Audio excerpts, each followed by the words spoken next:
chapitre 9. Et après, nous lirons dans le livre d'Apocalypse, chapitre 7. Ézéchiel, chapitre 9. Puis il cria d'une voix forte à mes oreilles. Approchez, vous qui devez châtier la ville, chacun son instrument de destruction à la main. Asseyez-vous s'il vous plaît. Et nous continuons la lecture. Au verset 2. Et voici 6 hommes arrivèrent par le chemin de la porte supérieure, du côté de Septentrion, chacun son instrument de destruction à la main. Il y avait au milieu d'eux un homme vêtu de lin et portait une écritoire à la ceinture. Ils vinrent se placer près de l'autel d'airain. La gloire du Dieu d'Israël s'éleva du chérubin sur lequel elle était et se dirigea vers le sein de la maison. Et il appela l'homme vêtu de lin et portant une écritoire à la ceinture. L'Éternel lui dit, passe au milieu de la ville, au milieu de Jérusalem, et fais une marque sur le front des hommes qui soupirent et qui gémissent à cause de toutes les abominations qui s'y commettent. Et à mes oreilles, il dit aux autres, passez après lui dans la ville et frappez, que votre œil soit sans pitié, et n'ayez point de miséricorde. Tuez, détruisez les vieillards, les jeunes hommes, les vierges, les enfants et les femmes, mais n'approchez pas de quiconque aura sur lui la marque, et commencez par mon sanctuaire. Il commençait par les anciens qui étaient devant la maison. Il leur dit, souillez la maison et remplissez de morts les parvis. Sortez. Ils sortirent et ils frappèrent dans la ville. Nous lirons également dans les livres d'Apocalypse, chapitre 7. Nous commençons la lecture du verset 1. Après cela, je vis 4 anges debout aux 4 coins de la terre. Ils retenaient les 4 vents de la terre, afin qu'il ne soufflât point de vent sur la terre, ni sur la mer, ni sur aucun arbre.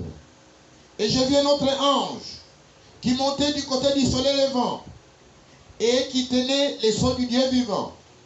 Il cria d'une voix forte aux 4 anges à qui il avait été donné de faire du mal à la terre et à la mer. Et il dit, ne faites point de mal à la terre, ni à la mer, ni aux arbres, jusqu'à ce que nous ayons marqué du sceau le front de sceptre de notre Dieu. Et j'ai entendu le nom de ceux qui avaient été marqués du sceau. 144 000 de toutes les tribus des fils d'Israël. De la tribu de Juda, 12 000 marqués du sceau. De la tribu de Ruben, 12 000. De la tribu de Gad, 12 000. De la tribu d'Aser, 12 000. De la tribu de Nephtali, 12 000. De la tribu de Manassé, 12 000. De la tribu de Siméon, 12 000. De la tribu de Lévi, 12 000. De la tribu d'Issachar, 12 000. De la tribu de Zabulon, 12 000. De la tribu de Joseph, 12 000. De la tribu de Benjamin, 12 000 marqués du sceau. Que Dieu ajoute la bénédiction à la lecture de sa parole. Amen.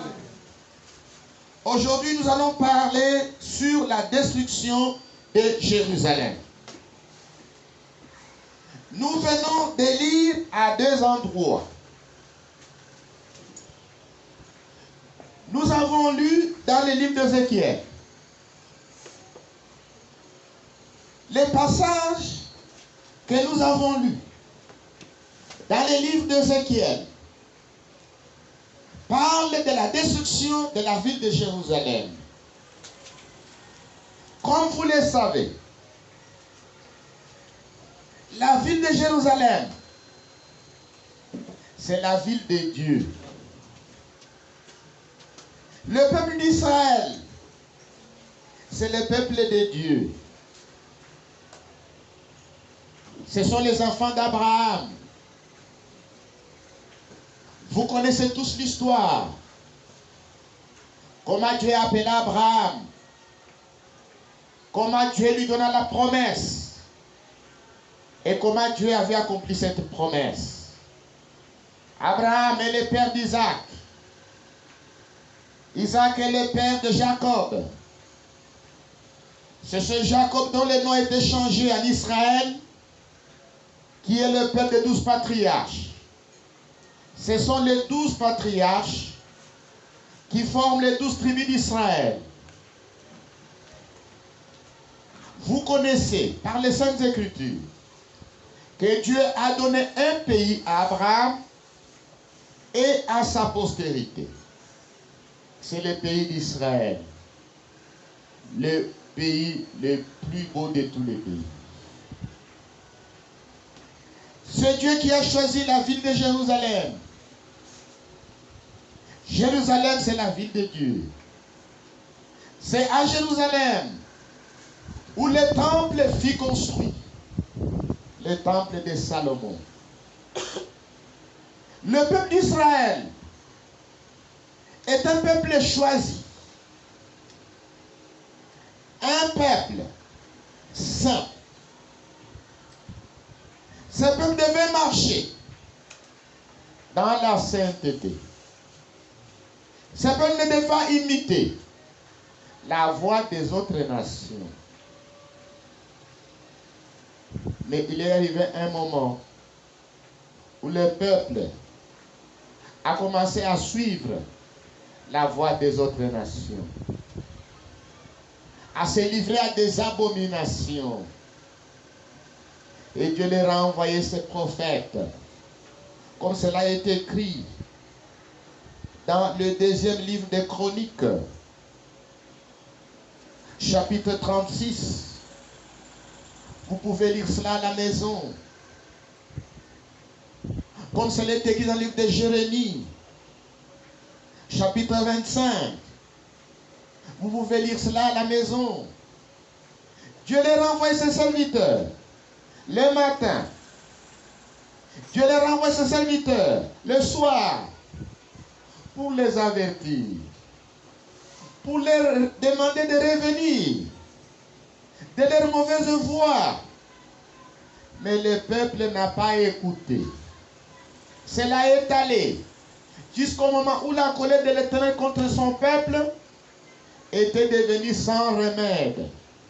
Et Dieu avait décidé de les châtier. C'est pourquoi dans le livre d'Ézéchiel, on parle du châtiment de la ville de Jérusalem. Quand le Seigneur Jésus-Christ vint, il a prédit également la destruction de Jérusalem. Nous pouvons lire cela dans le livre de Matthieu. Matthieu chapitre 24. Nous pouvons lire à partir du verset 15. C'est pourquoi, lorsque vous verrez l'abomination de la désolation, dont a parlé le prophète Daniel établi en lieu saint, que celui qui lit fasse attention, alors que ceux qui seront en Judée fuient dans les montagnes. Que celui qui sera sur les toits ne descende pas pour prendre ce qui est dans la maison. Et que celui qui sera dans les champs ne retourne pas en arrière pour prendre son manteau. Malheur aux femmes qui seront enceintes et à celles qui allaiteront ce jour-là. Priez pour que votre fuite n'arrive pas en hiver, ni un jour de sabbat. Car alors la détresse sera si grande qu'il n'y en a point eu de pareil depuis le commencement du monde jusqu'à présent, qu'il n'y en aura jamais. Le Seigneur prédit la destruction de Jérusalem. Cette écriture est une écriture familière. Nous la lisons souvent. Un jour, le Seigneur Jésus-Christ était dans le temple de Salomon. Au sortir du temple, ses disciples vinrent lui faire cette question. Seigneur, dis-nous, quand est-ce que le temple sera détruit? Parce qu'il leur avait dit, de ces pierres-ci, il ne restera pas pierre sur pierre qui ne soit renversée. Au sortir du temple, les disciples l'ont fait remarquer la beauté de l'architecture. Mais le Seigneur leur dit, de toute cette construction que vous voyez, il ne restera ici pierre sur pierre qui ne soit renversée. Quand il se retira sur la montagne des Oliviers, les disciples vinrent en particulier et lui firent cette question. Seigneur, dis-nous, quand est-ce que le temple sera détruit? Quel sera le signe de la fin du monde? Quel sera le signe de ta venue? Généralement, nous parlons des signes précurseurs de sa venue. Mais aujourd'hui, nous allons plus parler sur la destruction de Jérusalem. Le Seigneur a prédit cela dans le livre de Matthieu chapitre 24. Le Seigneur a parlé également de cela dans le livre de Luc au chapitre 17. Luc chapitre 17, nous commençons la lecture à partir du verset 20 jusqu'au verset 24.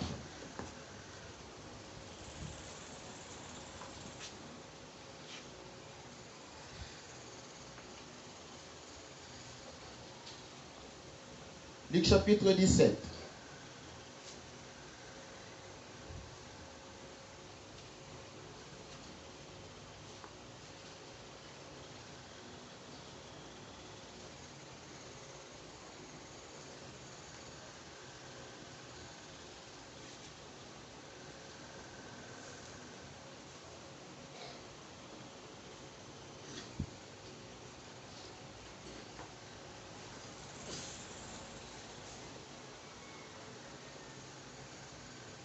Je n'ai pas bien pris le passage de l'Écriture.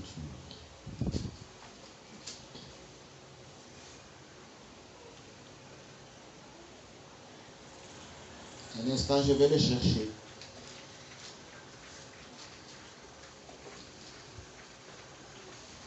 Ce n'est pas Luc 19 ou 17, c'est Luc 21. Luc chapitre 21. Nous commençons la lecture à partir du verset 20. Lorsque vous verrez Jérusalem investie par des armées, sachez alors que sa désolation est proche. Alors que ceux qui seront en Judée fuient dans les montagnes. Que ceux qui seront au milieu de Jérusalem en sortent. Et que ceux qui seront dans les champs n'entrent pas dans la ville. Car ce seront des jours de vengeance pour l'accomplissement de tout ce qui est écrit. Malheur aux femmes qui seront enceintes et à ceux qui allaiteront en ces jours-là. Car il y aura une grande détresse dans les pays et de la colère contre ces peuples. Ils tomberont sous les tranchants de l'épée. Ils seront amenés captifs parmi toutes les nations. Et Jérusalem sera foulée aux pieds par les nations jusqu'à ce que le temps des nations soit accompli. Amen. Amen.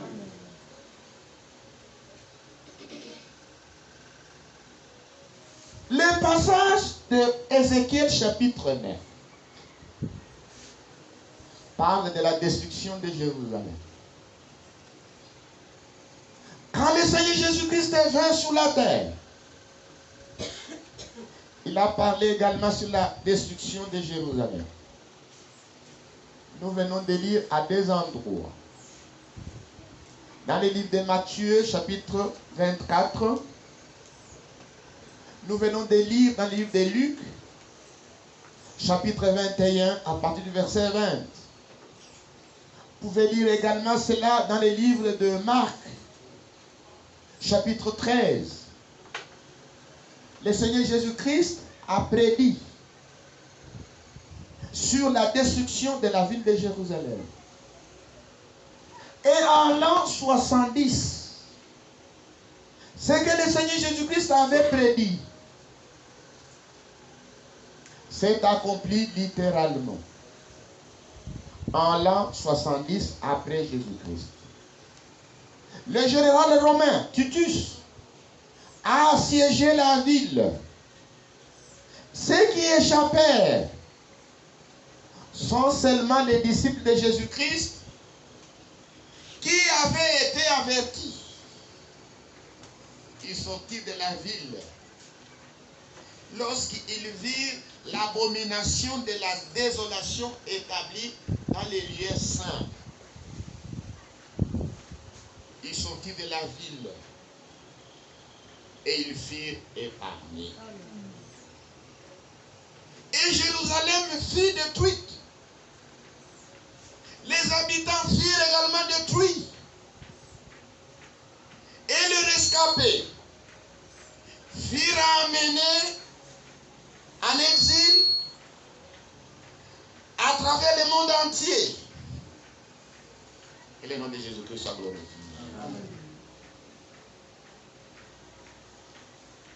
Et depuis l'an 70 jusqu'en 1914, il n'y a jamais eu une guerre qui soit une guerre planétaire.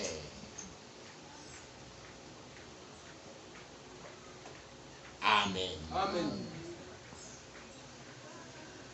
C'est cela maintenant qui nous amène dans Apocalypse chapitre 7, Ézéchiel chapitre 9, parle de la destruction de Jérusalem. Mais Apocalypse chapitre 7 parle de la destruction du monde. Amen. Amen. Pendant la semaine, nous avons parlé à l'heure à l'âge sur la destruction de Jérusalem. Comment, avant la destruction, il avait d'abord été demandé à l'homme ayant l'écritoire au niveau de la ceinture d'entrer dans la ville de Jérusalem pour faire une marque sur les fronts de tous ceux qui étaient dans la ville, qui soupiraient, qui gémissaient à cause de toutes les abominations qui se commettaient dans la ville. Ils étaient dans la ville de Jérusalem, mais ils n'étaient pas contents de toutes les abominations qui se commettaient. Alors, avant de détruire la ville, il avait été demandé de mettre une marque sur les fronts de ceux qui étaient dans la ville, mais qui soupiraient et qui gémissaient à cause des abominations qui se commettaient dans la ville de Jérusalem. Ceux-là furent épargnés. Et les autres furent tués. Le nom de Jésus-Christ soit glorifié. En l'an 70, après Jésus-Christ, il y a eu des horreurs extraordinaires. Les Juifs furent tués. Les jeunes, les enfants, les vieillards, les hommes et les femmes. Pourquoi? Parce qu'ils n'avaient pas connu le jour de leur visitation. Dieu leur avait envoyé des prophètes. Ils n'ont pas voulu écouter. Il est venu lui-même dans la chair. Ils n'ont pas écouté. Comme il est écrit, il est venu chez les siens. Et les siens n'ont pas reçu. Mais à ceux qui l'ont reçu, à ceux qui croient en son nom, il leur a donné le pouvoir de devenir enfants de Dieu. Amen. Et le nom de Jésus-Christ soit glorifié. Amen. Cela nous ramène maintenant dans le livre d'Apocalypse chapitre 7. Dans le livre d'Apocalypse chapitre 7, nous voyons 4 anges debout aux 4 coins de la terre. Et ils retenaient 4 vents. Dans les Saintes Écritures, les vents représentent les guerres. Les vents représentent les dévastations. Donc ces 4 anges qui sont aux 4 coins de la terre retenaient les guerres pour que les habitants de la terre ne se détruisent eux-mêmes par les guerres. Et le nom de Jésus-Christ soit glorifié. Amen. Et au verset 2, Et je vis un autre ange qui montait du côté du soleil levant et qui tenait le soleil de Dieu vivant. Il cria d'une voix forte aux 4 anges à qui il avait été donné de faire du mal à la terre et à la mer. Et il dit, les 4 anges retiennent le vent. Et c'est à ces 4 anges qu'il a été donné le pouvoir de faire du mal à la terre et à la mer. Maintenant, dans les passages de l'Écriture, nous voyons un autre ange est sorti du côté du soleil levant. Et il cria d'une voix forte aux 4 anges à qui il avait été demandé de détruire la terre. Il dit, ne faites point de mal à la terre, à la mer, ni aux arbres, jusqu'à ce que nous ayons marqué du sceau le front des serviteurs de notre Dieu. Amen. Amen. Donc ces anges avaient reçu l'ordre de faire du mal à la terre. Mais avant de faire du mal à la terre, à la mer et aux arbres, il leur a été demandé d'attendre jusqu'à ce que les serviteurs et les servantes de Dieu soient marqués au front. Dans les Saintes Écritures, les serviteurs et les servantes de Dieu sont les Juifs. Amen. Nous, les nations, nous sommes les fils Amen. et les filles de Dieu. Amen. La Bible dit, il est venu chez les siens et les siens n'ont pas reçu. Mais à tous ceux qui l'ont reçu, à ceux qui croient en son nom, il leur a donné le pouvoir de devenir enfants de Dieu. Nous les nations, nous sommes des fils et des filles de Dieu. Les serviteurs et les servantes de Dieu sont les Juifs. Amen. Amen. Maintenant, quand vous lisez attentivement, on énumère les 12 tribus d'Israël. On ne parle pas des nations.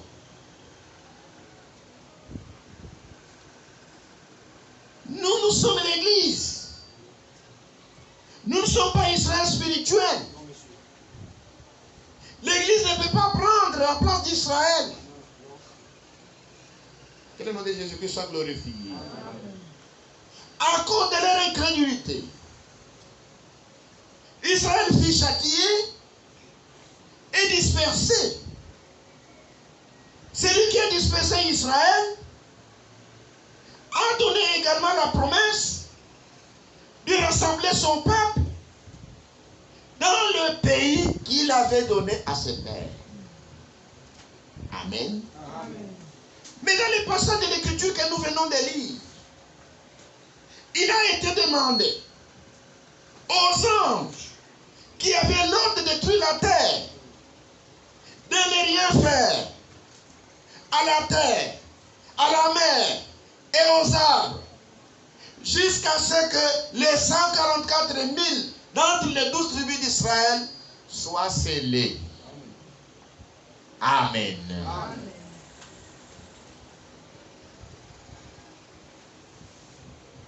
Il y a une promesse sur les rassemblements d'Israël. Israël a été dispersé. Celui qui a dispersé Israël avait donné la promesse de rassembler son peuple. Cela est écrit. Est-ce que vous êtes ici? Amen. C'est bien.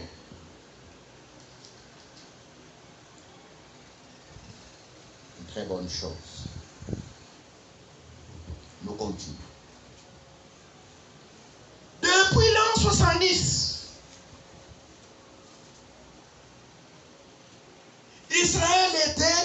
dispersés à travers les nations. En 1906, c'était la première fois, après la Pentecôte, que le Saint-Esprit est venu sur un groupe à Los Angeles qui priait et ils reçurent le Saint-Esprit. Ils s'écrièrent. Nous sommes retournés à la Pentecôte. Alléluia. Amen. Nous sommes retournés à la Pentecôte. C'était la restauration des dons.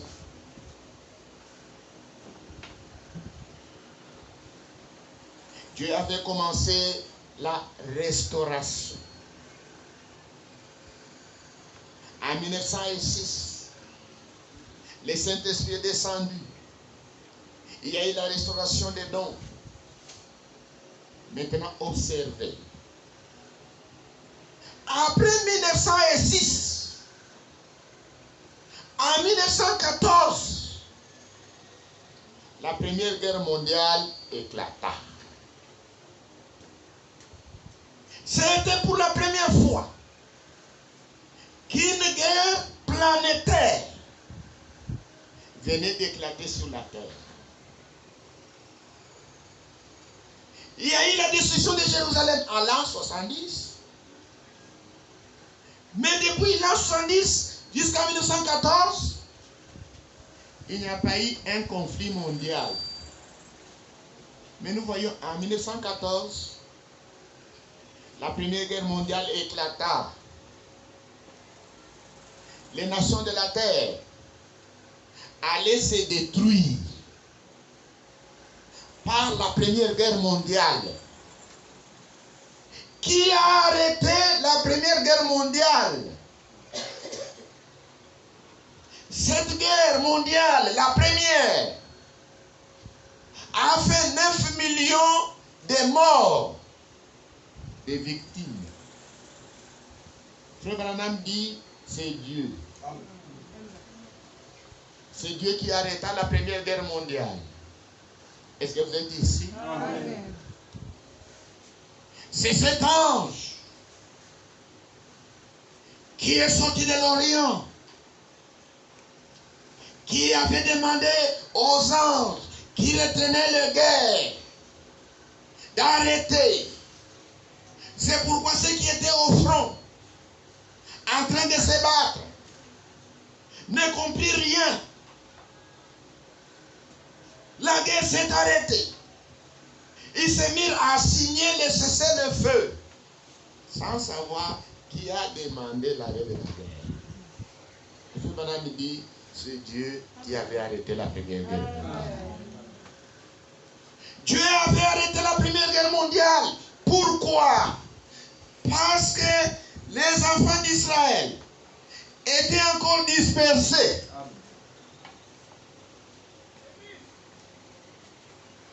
Les 144 000 n'étaient pas encore rassemblés et scellés. C'est pourquoi Dieu a arrêté la Première Guerre mondiale. Le nom de Jésus-Christ soit glorifié. Amen. Est-ce que vous êtes ici? Amen. Maintenant, la Première Guerre mondiale s'est arrêtée. Mais depuis 1914 jusqu'à ce matin, Frère Branham me dit, le monde n'a jamais été en paix, mais constamment au bord de la guerre. Constamment au bord du conflit planétaire. Mais qui arrête cela? C'est Dieu. Amen. Alléluia. Amen. Le 11 juin 1933, Frère Branham Oyo, en train de baptiser. Tout à coup, vers 14 heures, il fait un tourbillon qui secoua tout l'endroit. Et du sein du tourbillon sortit une lumière surnaturelle. Et du sein de la lumière surnaturelle est sortie une voix. Cette voix a dit, et même que Jean-Baptiste a été envoyé comme précurseur de ma première venue, et toi, tu as reçu un message qui préparera ma seconde venue. Amen. Amen.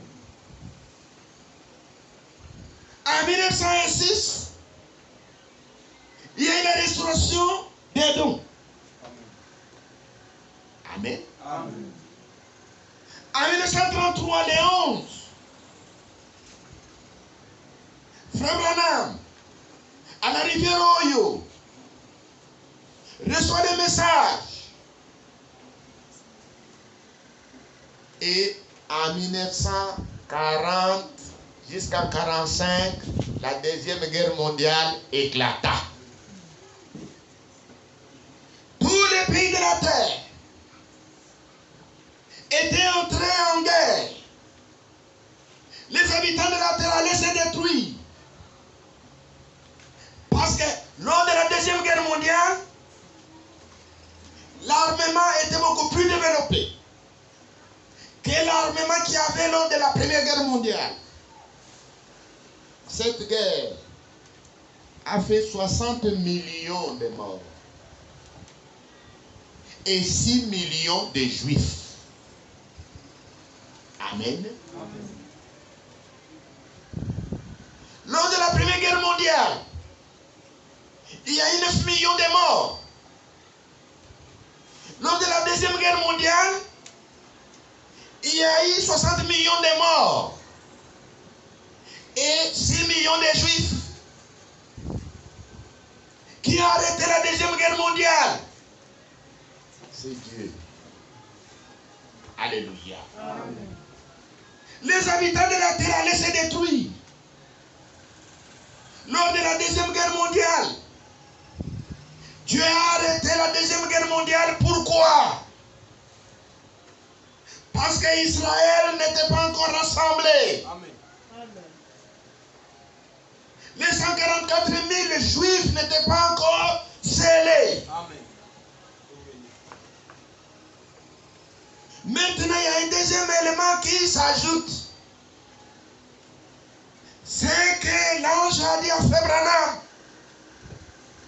le 11 juin 1933, de même que Jean-Baptiste a été envoyé pour préparer ma première venue, de même tu as reçu le message. Et ce message préparera ma seconde venue. Amen. Alléluia. Amen. Donc, avant que le monde soit détruit, il faut d'abord qu'Israël soit rassemblé. Amen. Et que l'église de Jésus-Christ également soit préparée pour l'enlèvement. Amen. Est-ce que vous êtes ici? Amen.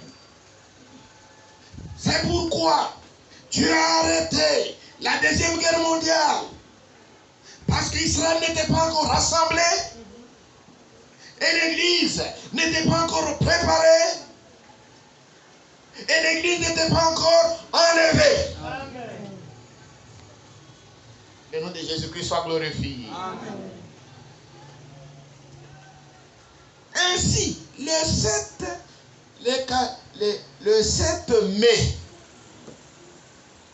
1946, Frère Branham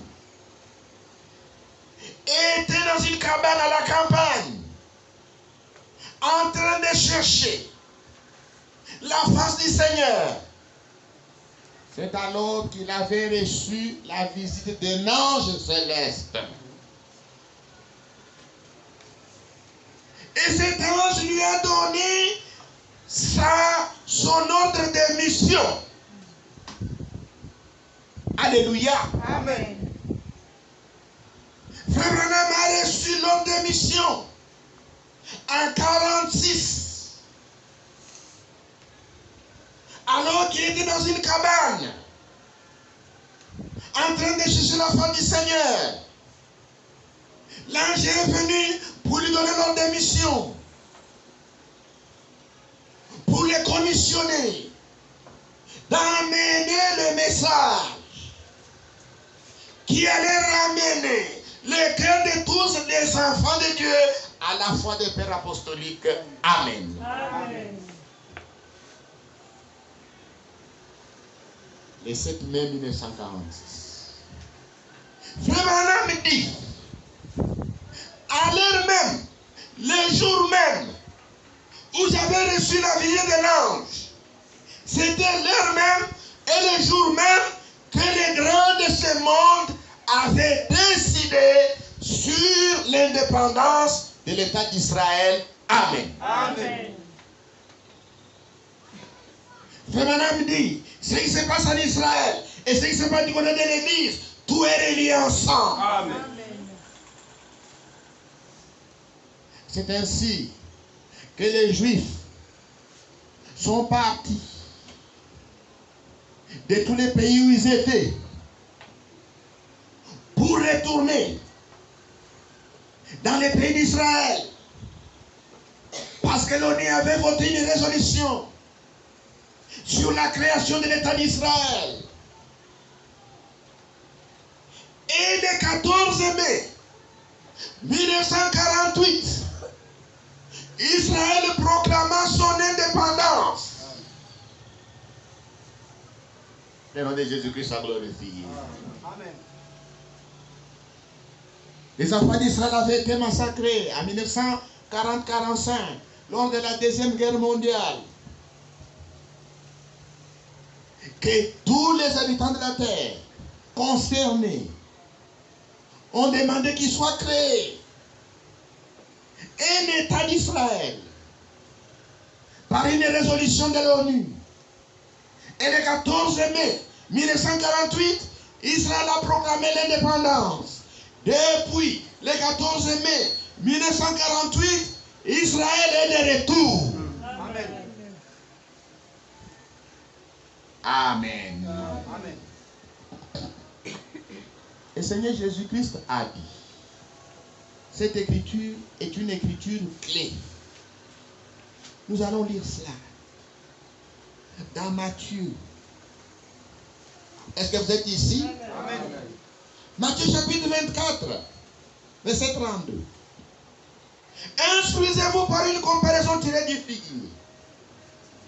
Dès que ces branches deviennent tendres et que les feuilles poussent, vous connaissez que l'été est proche. De même, quand vous verrez toutes ces choses, sachez que le Fils de l'homme est proche à la porte. Je vous l'ai dit en vérité, cette génération ne passera point que tout cela n'arrive. Le ciel et la terre passeront, mais mes paroles ne passeront point. Amen. Que le nom de Jésus soit glorifié. Amen. Est-ce que vous êtes ici? Amen. Le retour d'Israël dans les pays de ses pères est un signe qui montre que le retour de Jésus-Christ est proche. Amen. Frère Branham disait, si vous voulez connaître l'heure qu'il fait, regardez sur la montre. Si vous voulez connaître les jours de la semaine, regardez votre calendrier. Il vous montrera les jours, le mois et l'année. Mais si vous voulez connaître l'heure qu'il fait à l'horreur de Dieu, regardez à Israël. Amen. Amen. Amen. Le retour d'Israël dans les pays de ses pères, c'est un signe Amen. qui montre que le retour de Jésus-Christ est proche. Amen. C'est lui le figuier qui reverdit. Dans les Saintes Écritures, Israël est typifié par un figuier. Vous pouvez lire ça à la maison dans le livre d'Osée, chapitre 9. C'est Israël qui est le figuier. Maintenant, mes bien-aimés, Israël est prête.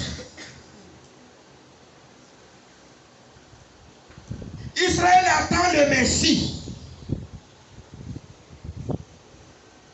En Israël, vous trouverez des Juifs orthodoxes qui se sanctifient. Dans leur cas, ils n'ont même pas le droit d'avoir un téléphone. Parce que pour eux, ils pensent que c'est la mondanité dans le téléphone. Alléluia. Amen. Et ils disent haut et fort que nous attendons le Messie. Amen. Suivez les médias. Ils disent cela. Les rabbins, c'est-à-dire les pasteurs, crient haut et fort que la venue du Messie est proche. Ils l'attendent. Israël est prêt. Prêt à recevoir les sceaux. Les sceaux de Dieu. Prêt à recevoir le des prophètes. Amen. Parce qu'Israël n'écoute que ses prophètes. Amen.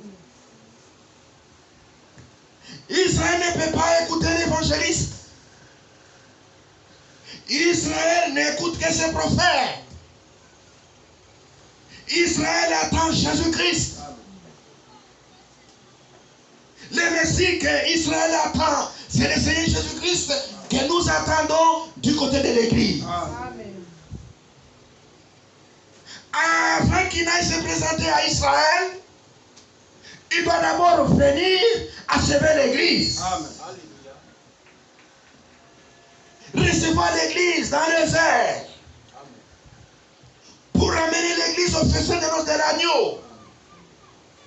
C'est après l'enlèvement de l'Église que le Seigneur va se tourner maintenant du côté des Juifs. Amen. Il leur enverra des prophètes, Élie et Moïse. Amen. Ce sont ces deux prophètes qui vont prêcher, qui vont livrer leur message. Et 144 000 d'entre les Juifs seront appelés et scellés. Amen. Alléluia. Amen. Et frère Madame me dit, dans la brochure intitulée Le dit vierge, au paragraphe 97, il dit Israël est prête. Amen. Et au paragraphe 100, frère Madame me dit, et même l'ange du Seigneur est sur la terre. Amen. Amen. L'ange du Seigneur est sur la terre. Il va et vient préparant toutes choses pour la venue du Seigneur. Amen. Amen. Mais du côté du monde maintenant, qu'est-ce que nous remarquons du côté du monde? Du côté du monde, nous réalisons que le monde est au bord de la Troisième Guerre mondiale.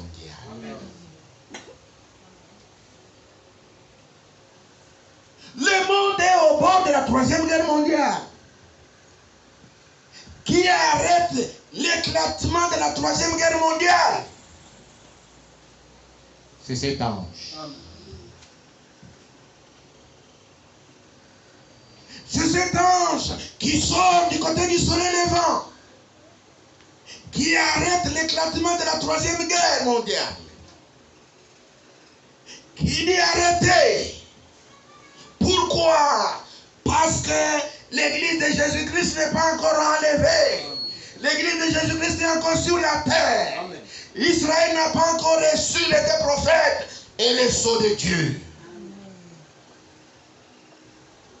Que le nom de Jésus-Christ soit glorifié. L'ange du Seigneur est sur la terre, préparant toutes choses. Le message de Frère Branham consiste en trois choses. La justification, la sanctification et le baptême du Saint-Esprit. Vous qui avez reçu le message de Frère Branham, vous devez expérimenter la justification. C'est maintenant. Vous devez expérimenter la sanctification. C'est maintenant. Vous devez expérimenter le baptême du Saint-Esprit. C'est maintenant. Il n'y a plus de temps. L'ange du Seigneur est sur la terre, préparant toutes choses pour la venue du Seigneur. Amen. Maintenant, nous allons parler brièvement sur les conflits, la Troisième Guerre mondiale. Le monde est constamment au bord de la Troisième Guerre mondiale. Lisons maintenant à propos de ces conflits. Apocalypse chapitre 9. Soyez attentifs. Verset 13. Le sixième ange sonna de la trompette. Et j'entendis une voix venant des quatre cônes de l'autel d'or qui est devant Dieu. Et disant au sixième ange qui avait la trompette, délie les quatre anges qui sont liés sur le grand fleuve d'Euphrate. Ah! Au chapitre 9, les quatre anges qui retiennent les guerres sont sur le fleuve Euphrate. Et le fleuve Euphrate se trouve en Irak. La Bible parle que c'est là où est retenu les quatre anges. Nous continuons la lecture. Derrière les quatre anges qui sont liés sur le grand fleuve d'Euphrate. Et les quatre anges qui étaient prêts pour l'heure, le jour, le mois et l'année furent déliés, afin qu'ils tuassent les tiers des hommes. Lorsque la Troisième Guerre mondiale va éclater, un tiers de la population mondiale mourra.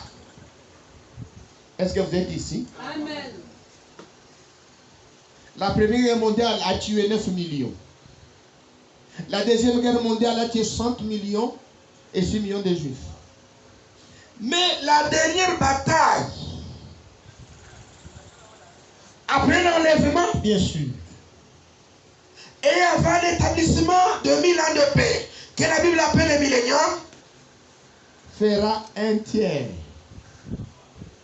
peut-être 3 milliards d'habitants mourront. Si par estimation, nous sommes à 9 milliards d'habitants,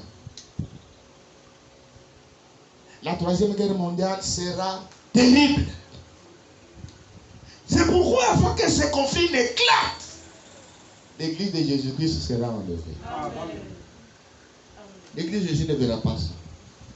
Écoutez, nous continuons. Le nombre de cavaliers de l'armée était de 2 milliards. 2 milliards. J'en ai entendu les nombres.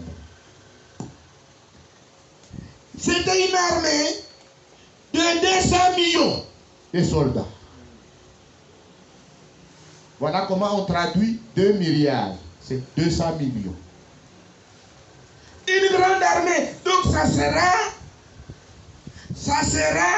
une troupe.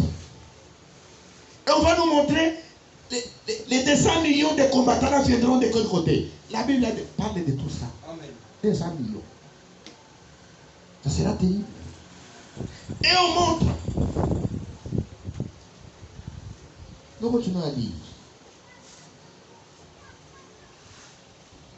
Verset 17.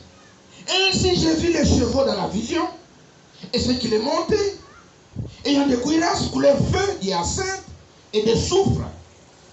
Les têtes des chevaux étaient comme des têtes de lions, et leurs bouches, ils sortaient du feu, de la fumée et du soufre. Les tiers des hommes furent tués par ces trois plaies, par le feu, par la fumée par les souffles qui sortaient de leur bouche. Vous voyez.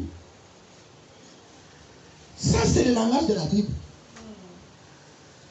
Qui montre les armes qui seront utilisées lors du troisième conflit. Ce sont des armes qui vont cracher le feu, qui vont cracher la fumée, qui vont cracher le souffle. Donc, le feu, la fumée, le souffle, ça fait allusion à l'arme atomique. Amen. Ça sera terrible. Le feu, le souffle, la fumée. Ça sera les armes atomiques. Ça sera terrible. Les dieux des hommes furent tués par ces trois fléaux. Par le feu, par la fumée, par le souffle qui sortait de leur bouche. Car le pouvoir des chevaux était dans leur bouche et dans leur queue. Leur queue était semblable à des serpents ayant des têtes. Et c'est avec elles qu'ils faisaient du mal.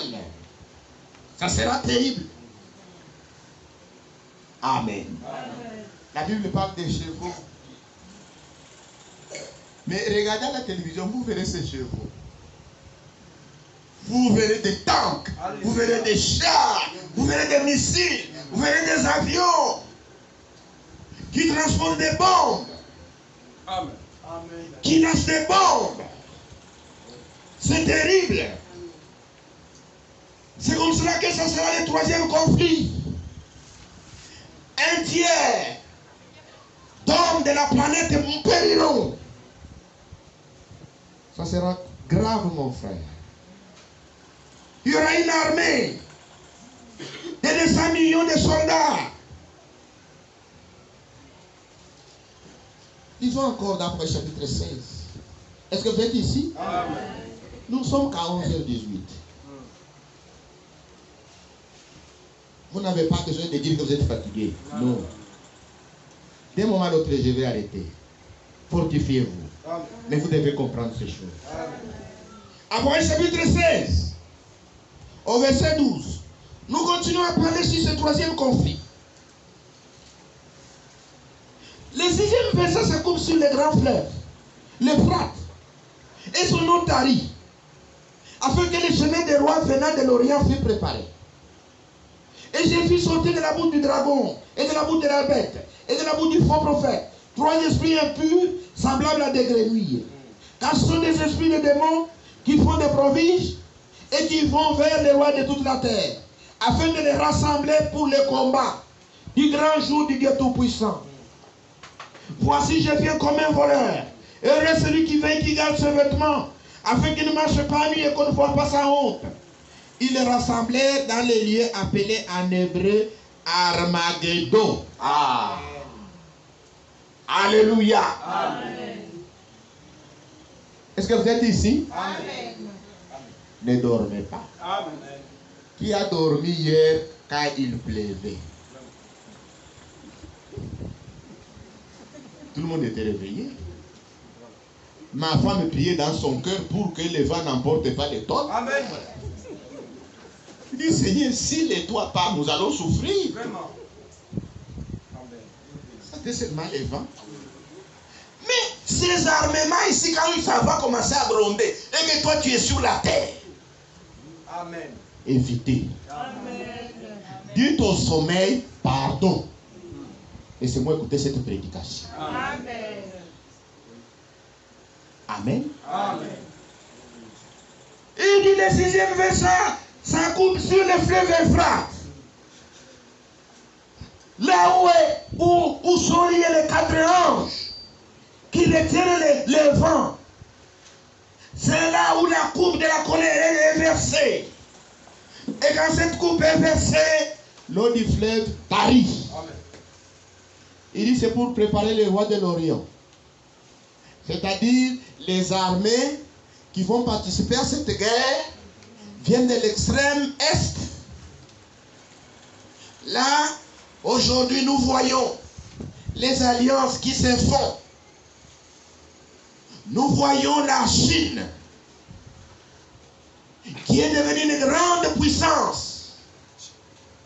Nous voyons l'Iran qui est devenue une grande puissance militaire. Nous voyons l'Inde, qui est une puissance militaire. Nous voyons la Corée du Nord. Tous ces gens, nous allons voir, ils vont se rallier à quelqu'un. Nous venons de lire où on parle également de la bête. Il faut que vous sachiez que la bête va participer aussi à cette guerre. Est-ce que vous êtes ici? Amen. C'est bien. Si vous êtes ici, ça me fait plaisir.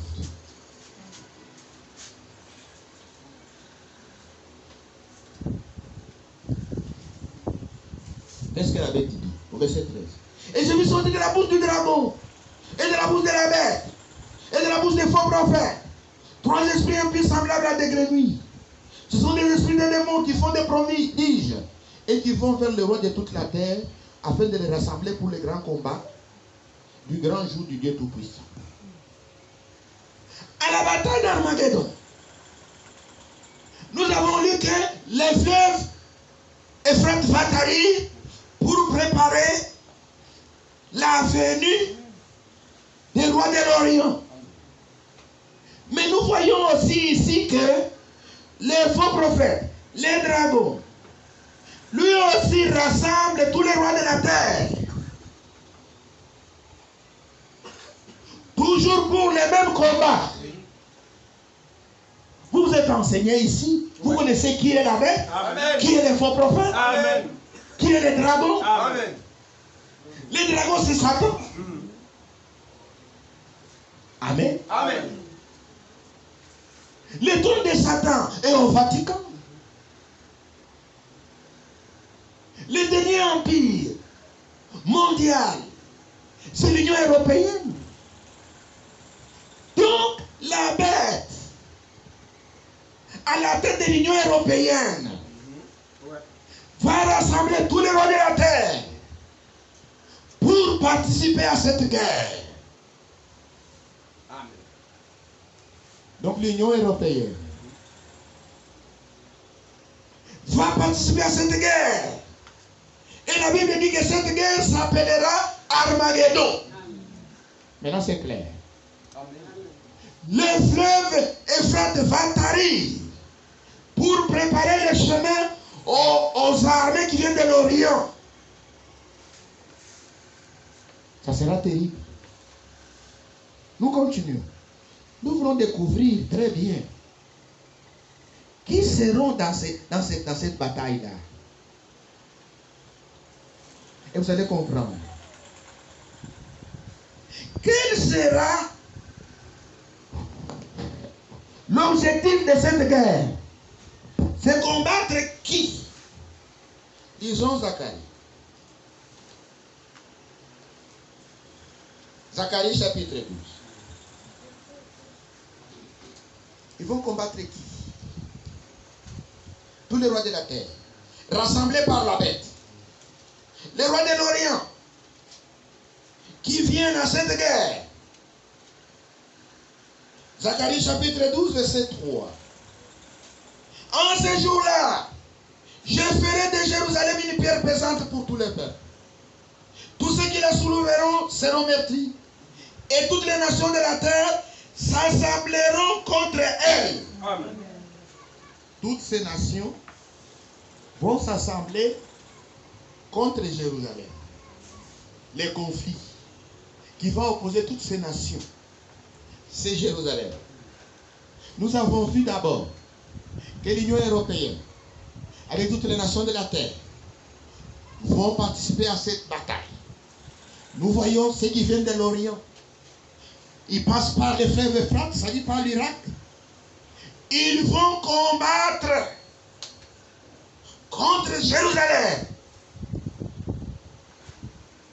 Ézéchiel, chapitre 38. Est-ce que vous êtes ici? Nous voulons encore découvrir quelqu'un d'autre. Ézéchiel a montré. Ézéchiel chapitre 38, verset 3. Qui dira ainsi par le Seigneur l'Éternel, voici j'envoie à toi Gog, prince des roches, des Méchèques et de Tubal. Je t'entraînerai, je mettrai une boucle à tes mâchoires. Je te ferai sortir toi et toute ton armée.